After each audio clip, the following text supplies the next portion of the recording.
Car இவையெல்லாம் இன்றைக்கு GST வரி குதிப்பால் 28% இன்றைக்கு அது 18% உள்ளது.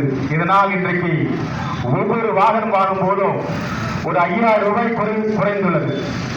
அதே போல இன்றைக்கு பாலுக்கு வரி இல்லை.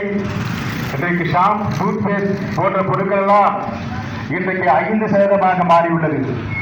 18% இருக்கக்கூடிய 100% பொருட்கள் இன்றைக்கு 5% மாற்றியுள்ளார்.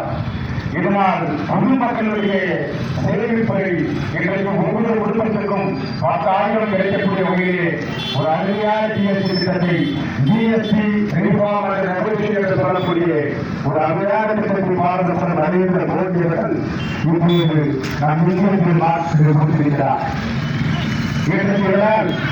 விவசாயிகள் டிராக்டர் வாங்கும்போது இன்றைக்கு 18.5%, உரம் வாங்குகிற போது 5%, இன்றைக்கு விவசாய உறுப்பினர்கள் 5% குறைந்துள்ளது.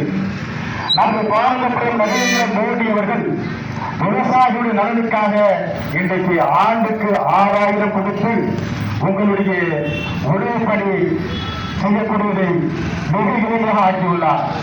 11 ஆண்டு கால ஆட்சியிலே, பாரத பிரதமருடைய ஆட்சியிலே இன்றைக்கு இந்தியா முழுவதும் ஒரு விவசாயிகள் கூட இருந்த வரலாறு கிடையாது. ஒரு சிறப்பான திட்டத்தை நிறைவேற்றி இந்த நாட்டை நல்வழிப்படுத்திக் கொண்டிருக்கிறார் பாரத பிரதமர் நரேந்திர மோடி.